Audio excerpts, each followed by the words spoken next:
വയനാട്ടിലെ മെഡിക്കൽ കോളേജുമായി ബന്ധപ്പെട്ട വലിയ പ്രതിസന്ധികൾ, തർക്കങ്ങൾ ഇപ്പോൾ നിൽക്കുന്നുവെന്നാണ് അറിയാൻ കഴിയുന്നത്. എന്താണ് അവിടെ സംഭവിക്കുന്നതെന്ന് നമുക്കൊന്ന് പരിശോധിക്കേണ്ടതുണ്ട്. വയനാട് ഗവൺമെന്റ് മെഡിക്കൽ കോളേജ് ആശുപത്രിക്ക് ഭൂമി ഏറ്റെടുക്കുന്നത് സംബന്ധിച്ച കെ മുരളീധരന്റെ പ്രസ്താവന വലിയ ആശയക്കുഴപ്പമാണ് വയനാട്ടിലെ ജനങ്ങൾക്കിടയിൽ ഉണ്ടാക്കിയത്. കഴിഞ്ഞ സർക്കാർ അമ്പുകുത്തിയിലെ നിക്ഷിപ്ത വനഭൂമിയിലെ 28 ഏക്കർ മെഡിക്കൽ കോളേജിനായി വിട്ടുകിട്ടുന്നതിനുള്ള നടപടികൾ അന്തിമഘട്ടത്തിൽ എത്തിച്ചിരുന്നു. ഭൂമി ലഭിക്കാൻ കേന്ദ്ര വനം പരിസ്ഥിതി മന്ത്രാലയത്തിൽ നൽകിയ അപേക്ഷയിൽ നടപടിക്രമങ്ങൾ പൂർത്തിയായി വരികയാണ്. ഈ അവസരത്തിലാണ് ഇതൊന്നും അറിയാത്ത മട്ടിൽ മന്ത്രി കെ മുരളീധരൻ കഴിഞ്ഞ ദിവസം ചില പ്രസ്താവനകൾ നടത്തിയത്. മെഡിക്കൽ കോളേജ് മാനന്തവാടിയിൽ തന്നെ കണ്ടിന്യൂ ചെയ്യാനാണ് സർക്കാർ ആഗ്രഹിക്കുന്നതെങ്കിലും അതിൻ്റെ സ്ഥല ലഭ്യത ഒരു പ്രധാന ഘടകമാണ്. ഇപ്പോൾ കഴിഞ്ഞ സർക്കാർ ചൂണ്ടിക്കാണിച്ച സ്ഥലം അത് ശരിക്കും അതിന് റിസർവ്ഡ് ഫോറസ്റ്റാണ്. ആ റിസർവ്ഡ് ഫോറസ്റ്റിൽ നിന്ന് ഒരു ചെടി പോലും വെട്ടാൻ കേന്ദ്രം അനുവദിക്കില്ല. ഏതായാലും സ്ഥലത്തിൻ്റെ ലഭ്യത കൂടെ ഒന്ന് ഞങ്ങൾ പരിശോധിക്കും. വയനാട് ഗവൺമെന്റ് മെഡിക്കൽ കോളേജ് ആശുപത്രിക്ക് ഭൂമി ഏറ്റെടുക്കുന്നതിൽ തെറ്റിദ്ധാരണ പരത്തുകയാണ് ആരോഗ്യമന്ത്രി കെ മുരളീധരൻ.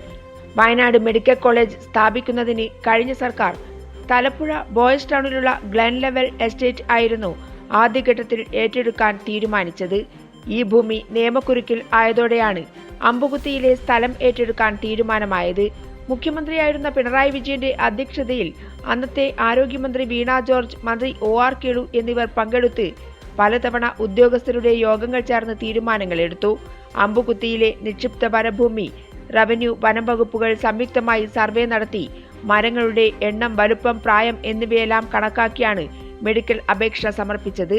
നിക്ഷിപ്ത വനഭൂമി വിട്ടുകിട്ടുന്ന നടപടി അന്തിമഘട്ടത്തിൽ എത്തി നിൽക്കെ ഈ ഭൂമി കിട്ടില്ലെന്നും ഇത് റിസർവ് വനമാണെന്നും വസ്തുതാവിരുദ്ധമായാണ് മന്ത്രി സംസാരിക്കുന്നതെന്ന് മുൻ മന്ത്രി OR കേളു പറഞ്ഞു. ആ കാര്യങ്ങൾ കലക്ടർ കൊടുത്തിട്ടുള്ള രേഖ പരിശോധിക്കാതെ, അല്ലെങ്കിൽ അത് പഠിക്കാതെ, അത് മനസ്സിലാക്കാതെ, അത് ആരെങ്കിലും പറയുന്നത് കേട്ടിട്ട് അത് റിസർവ് വനമാണെന്ന് പറയുന്നത് അധികം ശരിയല്ല.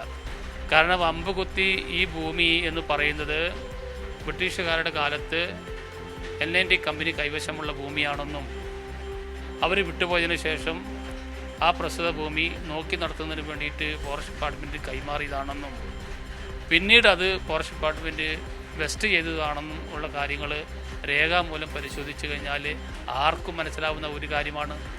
ആരോഗ്യമന്ത്രിയും കേരളത്തിലെ UDF ഗവൺമെൻറ്റും അർത്ഥശങ്കയ്ക്ക് ഇടയില്ലാതെ പറയാൻ വേണ്ടിയിട്ട് അവർക്ക് കഴിയണം. ഒന്നല്ലെങ്കിൽ മെഡിക്കൽ കോളേജ് മാനന്തവാടി സ്ഥാപിക്കും, അല്ലെങ്കിൽ മെഡിക്കൽ കോളേജ് കൽപ്പറ്റ സ്ഥാപിക്കും എന്നത് വ്യക്തമായിട്ട് പറയാൻ വേണ്ടി സാധിക്കണം. അമ്പുകുത്തി റിസർവ് വനമല്ല.